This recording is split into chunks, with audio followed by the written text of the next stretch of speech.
वचन, ये वचन प्यारा वचन। परमेश्वर के धन्य नाम की महिमा हो। प्रभात मनन के सत्र 1286 में आप सभी का स्वागत करता हूं। आइए आज का मनन के लिए हम पढ़ते हैं तीमुथियुस को भेजी गई पहली पत्री अध्याय 2 पद 2। राजाओं और सब ऊंचे पद वालों के निमित्त इसलिए कि हम विश्राम और चैन के साथ सारी भक्ति और गंभीरता से जीवन बिताएं।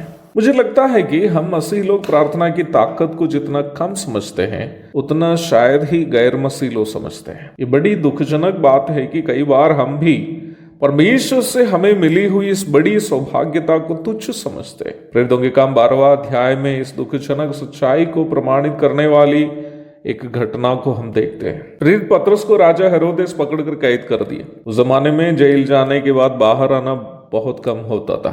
छोटे छोटे कारण के लिए भी लोगों की जान निकाली जाती थी। पतरस के ऊपर देशद्रोह का आरोप था। बाहर आने की संभावना बिल्कुल नहीं थी। याकूब शहीद हो चुका था। फिर भी कलीसिया पतरस का छुटकारा के लिए बड़े उत्साह के साथ प्रार्थना करती रही। प्रभु ने कलीसिया की प्रार्थना सुनकर अद्भुत तरीके से पतरस को जेल से बाहर लाया। पतरस ने जेल से निकलकर सीधे मरकुस के घर गया, जहां कलीसिया उनके लिए इकट्ठे होकर प्रार्थना कर रही थी। खटखटाने की आवाज सुनकर रूदे नामक एक लड़की जो घर की नौकरानी थी दरवाजा के पास आ गई। पतरस की आवाज सुनकर उन्होंने बिना दरवाजा खोले अंदर जाकर बोली कि लगता है पतरस अंकल बाहर खड़े हैं। प्रार्थना करने वाले विश्वासियों में से किसी ने रोदे से बोला, यार तुम तो पागल हो गई हो। प्रार्थना खूब चल रही थी, परंतु ये विश्वास नहीं था कि पतरस बाहर आएगा। हम में से ज्यादातर लोगों की प्रार्थना इस प्रकार की है। प्रथम शताब्दी के विश्वासी लोग न केवल यहूदी धर्म से बल्कि रोमी प्रशासन से भी सताव का सामना कर रहे थे। विश्वासियों में से काफी लोग लगातार होने वाले सताव के कारण मानसिक तथा आत्मिक रूप में कमजोर होने लगे थे। इस परिवेश में प्रेरित पौलुस तीमुथियुस से बता रहा है कि राजाओं और सब ऊंचे पद वालों के निमित्त प्रार्थना करनी है, ताकि हम विश्राम और चैन के साथ सारी भक्ति और गंभीरता से जीवन बिताए।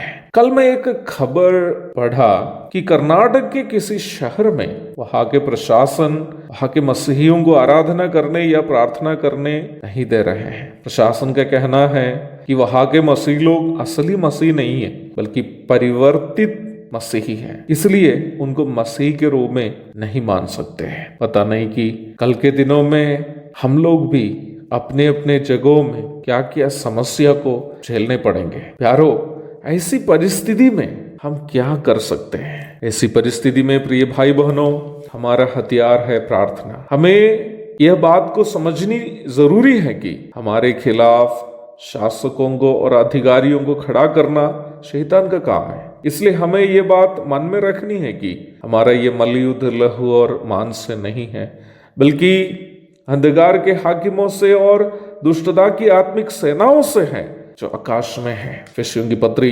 6:12। आपको पता है, शैतान किसी को किसी दूसरे का नाश के लिए इस्तेमाल करते हैं तो उसकी कोशिश विफल हो जाने पर वह उसी को ही नाश करेगा जिसको वह दूसरे के नाश के लिए इस्तेमाल किया। केरल में मेरे पुराना घर के पास एक आदमी था जो जादू टोना करने वाला था। गांव के कई लोगों को वह अपना जादू टोना से प्रभावित किया था। उसका एक बड़ा दुश्मन गांव में हम लोग थे, क्योंकि हम लोग उसके पास नहीं जाते थे जादू टोना करवाने के लिए। हमारे खिलाफ भी वो अपना जादू टोना के काम शुरू कर दिया।